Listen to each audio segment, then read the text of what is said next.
موضوع الجزائر والمغرب، كل الشعب المغربي وربما كل الشعب الجزائري يتخيل ويتمنى مباراة بين الجزائر والمغرب. كرويا، هل تتمنى أن يحدث هذا الأمر؟ أتحدث كرويا. وثانيا، ما هي حظوظ المنتخبين في مثل هكذا مباراة شوف هوزية الشعبي رمى التريكو تمتم تحيا فلسطين. مهم. لما لا باش ما تكونش مباراة كيما نلعبوا الإخوة التوانسة ولا مع المصريين ولا مع الموريتانيين أيا كان، إنما ماذا بيا مباراة ما بين بلدين شقيقين كما كنا في لا مجال للمقارنة بين المنتخب التونسي حاليا والمنتخب المغربي. المنتخب التونسي أنا شخصيا ما نتمناش أن نواجهه، بنظر مستواه الضعيف جدا في الآونة الأخيرة. مستوى الضعيف، أنا ما نحكمش على المنتخب التونسي هكذا بمستوى ضعيف. كل واحد عنده في بيته الناس اللي واقفة على الفريق هذا. الضعف شكون يجيبوا المسؤول، والنجاح شكون يجيبوا المسؤول، ويولي المدرب قبض نقول انا يهمني انه المنتخب التونسي الان ضعيف. يعني اذا تقول لي نتمنى نواجه المنتخب المغربي باش نشوف مستوى منتخبنا. شوف يوسف، ما تشوفوش غير مع المغرب، شوفوا درك مع السنغال، تنجم تشوفوا مع مصر، تنجم تشوفوا مع البوركينا فاسو. لكن المغرب الاولى افريقيا، لو تفوز على المغرب يعني فزت على المنتخب الاول افريقيا. كيف الاولى افريقيا؟ انا هذه انت قلت لي المنتخب التونسي ضعيف. نعم، نخلي المنتخب الوطني المغربي بدون كولسة هذاك اللي معاهم الفوق، ما نحبش نجبد اسمه، لكن مشروح ليا. نعم. كل المباريات كلها رياضه، ما كاش الزايد هذاك والتحكيم وكذا والاخر. يوسف قلت لك عندك واحد يسخسيني، انت تقول لي غير انما في الامر ان. نعم، هذا الفكره وصلت. هذا ما كان. استاذ جمال، هل تتمنى ان نرى مثل هكذا مباراه بين المنتخب الوطني والمنتخب المغربي؟ شوف، في كره القدم ما كاش امنيات، كاين واقع. يا تكون واجد للواقع تاعك او ما تكونش واجد للواقع تاعك. نظن ماشي احنا اللي نحسبوا المغرب، لو كان نلتهوا بروحنا المغرب اللي يحسبنا. نعم. لان المغرب يخشى يطيح في ليشاك معنا. حنا ما عندناش هذه الخشيه. حنا لا موتيفاسيون برينسيبال تاعنا سي دو غاني لو ماروك. بصح لو ماروك لا موتيفاسيون برينسيبال دو نو با بيردر افيك الجيري. دونك ديما عنده سورتو كي يشوف لاعبين جدد عندهم مهارات كبار، راح يخمم يخشى من الخساره ولا يفكر تماما في الفوز يعني. نعم. الفكره عنده دوك كيما المنتخب الوطني المغربي عنده ان اكسبيريون تيريبل يا جمال.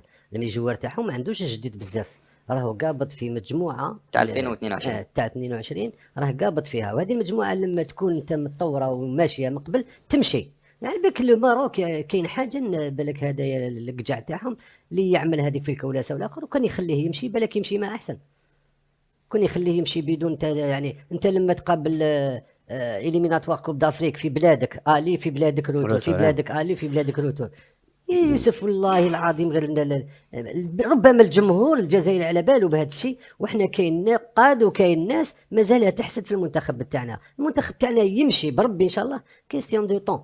باش تقول لي لي زيميناتوار دو كوب دافريك سيتاني رانا برومي ومازال دو ماتش اشاك فوا اني كوم سا صافي لا تروازيام اني كوني برومي. من بعد كي نلحقوا للدورات هذه هنا تعرف واش معناتها. حنا ربما كاين ناس ينتقدوني في بعض الشيء لما نجبد المنتخب السابق او الناخب السابق. انا الناخب السابق ما خلاهوليش بابا الله يرحمه، جا عمل الدا دراهمه وخدم باخلاص وكذا ودار نتائج كما كانوا عنده سلبيات. السلبيات اللي كانوا عنده كانت مؤامره كبيره من طرف المخزن. هذه حاجه بسيطه. انا تمنياتي الموتوا يحبوا يستناوني يدوني المراكز ولا ما نروحش لهم. انا يوسف انا راني في بلد مؤمن، في بلد عندي ننطق كيما نحب وندير كيما ما نخرجش على الموضوع. لا خرجنا على الموضوع هذا هو الخارطه، هذا هو الموضوع. خريطه موضوع خدمتي دوك كونتر لو ماروك ديريكت. انا مخدوم هكذا يوسف، انا وطني 100%. قلت لك نموت اليوم ولا غدوه كيف انت السينيور واش عاش وداروا في الجنه تاع جنة نكونوا كيما هما يدونا هذا الله يدونا تما. روحوا نكافحوا اليهود. هذه مالا. هناك العديد من الحصص السياسيه استاذ ناصر التي يجب ان تشارك فيها مستقبلا. ما شاركش، انا نقعد في الرياضه وندخل للسياسه كيما ندخلونا الرياضه هما لا دخلونا. سبحان الله والله يوسف والله غير قد مليح وليدي مازالك صغير ان شاء الله. نعم معلش انا نقولها معلش خلينا نركزوا. قالوا سالت اسمع الان الناس اللي دايره القناه باش تشوف حصه رياضيه فقط. يعني انا احتراما للمشاهد فقط. انت وصلت رساله ومن واجبنا ان نتضامن مع الاشقاء في فلسطين. تفضل خلاص ما نزيدش نهضر كاع البوليتيك. نعم ما نزيدش نهضر على البوليتيك. نعم كملت. تحدثنا في كل المواضيع. قلت نعود إلى جانب كرة القدم، قضية التي دائما ما تتكرر. هذه المرة ربما كانت بطريقة غير مباشرة، وكانت من منتخب إفريقيا الوسطى الذي لعب أمام المنتخب المغربي بقميص يحمل خريطته الخاصة. فهل سيكون هذا الأمر تمهيدا لكي نرى أمورا أخرى في كأس أمم إفريقيا؟ وهل سيكون هذا الأمر مؤثرا على المنتخب الوطني الجزائري أم أنه هي مجرد أمر عادي جدا لا يجب أن نقف عليه؟ تفضل أستاذ جمال. تفضل. والله في الحقيقه هذا الامر تاع الخريطه واش صاير يعني بين المغرب وافريقيا الوسطى، بالنسبه لي هذا الامر ما نعيرلوش اهميه كبيره. من الافضل اننا نركز على كره القدم، ونركز على نوعيه اللعب، ونركز على التركيز للفوز على الاقل ببطوله ثالثه ان شاء الله. نعم، لكن السؤال مطروح، لو كانت المغرب بالخريطة التي راح شاهدناها في نهضة بركان، هل ستلعب هل سيلعب المنتخب الجزائري؟ هذه كل أسئلة يجب أن تطرح. هذا موضوع يجب ان يترك للسياسيين. السياسه عندها يعني دور كبير في هذه القضيه. هي اللي تقرر هل الجزائر تلعب ضد الفريق المغربي بالخريطه او لا تلعب. وبالنسبه لنا احنا كرياضيين، ماذا بنا الفريق الوطني تاعنا يكون مركز في كل وقت على اللعب وعلى الحصول بالنتائج الايجابيه، وخاصه ماذا بينا كي نروحوا للمغرب باش نلعبوا للحصول على كاس افريقيا ثالثه. نعم. أستاذ ناصر، ما رأيك في هذه النقطة؟ أنا ما عندي حتى رأي يا يوسف، لأن الدنيا ما مر وليست مستقر، وعلى نيتكم ترزقون. بيت المخزن وش فيه؟ الكونفدرالية الأفريقية لكرة القدم موجودة هناك. المقر كأنه في الساوث أفريكا، يعني على كلام ولي هذاك. والمقر في مصر. المقر في مصر. نعم. ولكن كله في حتى موتسيبي من مصر. لما تقول لي هكذا، موتسيبي وين عايش؟ جنوب افريقيا. يلعبوا بالخريطه هذيك. احنا ما جيعانين قادرين نديروها هذيك، ولكن الجزائر تحوس على الصلح العالمي وليس الفايده للبلاد هذه. لما تهضر لي انت على الصحراء الغربيه، انا منذ ولادتي لم اسمع الصحراء الغربيه هذه، نسمع غير الصحراء الغربيه صحراء غربيه. هذا 60 سنه وانا نعرف هذا الشيء. اليوم يجي هذا المخزن يلعب خريطه ديالو. معليش، خلاص ما وصلوش لهذا الامر. احنا شفنا الخريطه في منتخب افريقيا الوسطى. انا والله اليوم هل هذا الامر عادي لدى قوانين الفيفا؟ ما هوش عادي نعم. يوسف، ما هوش عادي. عمري ما شفت في اي فريق في العالم يلعب خريطه اخويا جمال. يعني هذه حقيقه، يعني هذه حقيقه. الخرائط معروفه، كما يقول الامم المتحده تعرف الخرائط تاع الدول كلها. يعني هذا حركه استفزازيه لا غير. خلاص ما بقاتش رياضه يوسف. وانا لا كان كملت هكذا هذه الخلافات الموجوده، اظن بان المنتخب الجزائري سوف لن يذهب الى المغرب. انت كل يوم جديد على قضيه. ستكون خساره كبيره لو ربما ننسحب من كاس افريقيا. شوف يا يوسف، خساره للاعبين الذين لعبوا التصفيات، خساره للشعب الجزائري لانه الفرصه مواتيه، لانه المناخ نفسه. اقصاء ثاني لسنتين والاقصاء. نعم، العقوبات راح تكون من الكاف. لا، حتى ان لم نشارك، فالفرصه الان مواتيه باش نرفدوا كاس افريقيا بالمغرب، لانه نفس المناخ، لانه هناك العديد من الامور التي ستحسب وستكون في صالح المنتخب الوطني.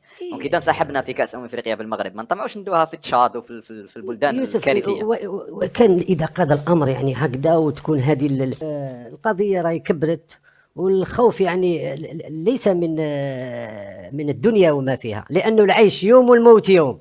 لا خوف يعني من هذا الشيء، من الغدوه بزاف. احنا مش راح نديروا. اذا كان هذا الرئيس المغربي قبل فوات الاوان ان يخشى الله ويحب الله، اذا حب الرياضه، حبت تمشي في نطاق رياضي، هذا هو الباب الذي والحلم العربي. لو كان احنا كنا يعني مغرب عربي متفق، هذه السبته والميليه الجزائر تجيبها للمغرب. اليوم حتى الرياضه ولينا ما نتكلموش على البالون هذا شحال يوزن، ولا خطه لاعب، ولا لما نلحق المغرب ندوروا احنا ثاني سياسه.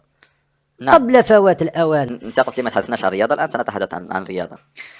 هل هناك تخوف من المنتخب الجزائري ومن عوده المنتخب الجزائري الى كامل، لا نقول كامل قواه، ولكن على الاقل ليس ذلك المنتخب التي تهزمه موريتانيا؟ فهل يمكن القول بانه عوده الجزائر ربما خلت المغاربه يفكرون في امور غير رياضيه لايقاف الجزائر؟ يوسف، المنتخب الجزائري قوي من بكري، ما تقوليش موريتانيا.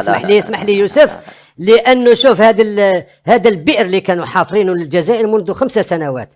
الجزائر احنا لعبنا على كل حال 5 مباريات او 6، رانا في الطريق صحيح، ولكن لم نصطدم لحد الان بمنتخب بقيمه المنتخب الجزائري. الانسان يكون صريح، ما نصبرش نفسي. لازم المشاهد الكريم يعرف باللي المقابلات اللي كان لعبها المنتخب الجزائري، المنتخب الموجود في 40 عالميا والاخر موجود 140 عالميا، فرق تاع 100 نقطه حول المنتخب الجزائري. ما تقول لي شوف انا من فضلك، لانه تعادلنا مع بوركينا فاسو، وبالمقارنه مع غينيا الاستوائيه، غينيا الاستوائيه افضل. بتحث لي على موريتانيا ولا ليبيريا ولا الطوغو ولا كلهم منتخبات مغموره، مع كل تقديرنا للشعب الموريتاني شاكر. تقول لي موريتانيا وتقول لي موريتانيا قصتنا يا استاذ ناصر. قصتك باش قصتنا بكره القدم. ما ماركيتش انت في المباراه هذه. يوسف تقول لا خلوا الناس الماضي يا سبحان يفوت. الله. شوف انتم تحبوا راك شايف المباريات شوف وحدك. يا يوسف، انت تحرجني، انا ما نكذبش عليك، اشاك فوا تجبد موريتانيا وتجبد الموزمبيق وتجبد لي كذا، الناس هي تمشي ما نخزرش مورايا. هل عاد المنتخب الجزائري لكامل لم قواه؟ السؤال يعد واضح. لحد الان، لم يعد المبتغى اللي رانا ننتظروا فيه، لم يعد. اللاعبين كلهم شباب راهم في تطور، ان شاء الله راح ننسى الفريق اللي كان عندنا. انت ضد وإن فكره شاء ان الله يكون- المغاربه شافوا باللي العوده تاع المنتخب لا الجزائري يا ربما ما راح تشكل خطر ما عليهم؟ همش يشوفوا هكذاك، ما يخافوش حتى يكون تجيب لهم البرازيل وهي الجزائر، لاعبين في المنتخب البرازيلي تحطوا في كروياً، الجزائر نعم. كرويا، كروياً، نعم. تحط المنتخب البرازيلي يربحوه في المروك، بصح لا كانوا جزائري هذاك المنتخب، كيف؟ تجيب الاسماء البرازيليه ولا تجيب له راس دي موند ديال ان سيليكسيون مونديال تحطها في الجزائر. كرويا يعني يربحونا، شكون؟ كرويا يربحونا لا. مش خير هذه، منين نقول لك انسى الكره، انسى الكره، انا في عالم الكره هذه المستديره اللي رجعت سياسه مدوره. نعم. افهم يوسف، لازم تفهم والمشاهد يفهم، ماهيش قضية لعب أو قضية خطة أو قضية مدرب أو قضية مسؤول. الجزائر مستهدفة من طرف اليهود ومن طرف المخزن أينما ذهب. واليوم أنت تقول لي الجزائر يروح بهذا المنتخب راح يجي تم كوب دافريك، أنا هنا في اليوم رانا في الحياة إلا ثم نتكلم كرويين على المنتخب المغربي عنده فريق قوي، أنا مانيش ضده، ولكن عنده حكم ليست له نزاهة. نعم. هذا مش حبيت واضحة نقول لك. الفكرة. نعم. أستاذ جمال، نركز كرويا. هل يمكن أن نقول بأن الجزائر قد أعادت هيبتها قاريا بفوزها في المباريات الأخيرة، ونقول بأن هناك تخوف من كل المنتخبات الإفريقية خاصة البلد المستضيف المغرب؟ شوف في كرة القدم كي نلحقوا الدورات لي فاس فينال ما كاش فريق قوي وفريق ضعيف. لا نعم. يوسف جمال خويا، انا جاب لي ربي كاع لي زيميناتوار كوب دافريك كنا الاولين في لي جروب تاعنا، شاك فوا راني البروميير. إيه، شوف راني البروميير، حنا نلحقوا الدورة حنا شوف ديما يبداو نكملوا الكواليس كاع في هذا لو بياج تاع الكولسه والتحكيم والى غير ذلك. نعم. ربما هذا الشيء ان شاء الله، أنا تمنياتي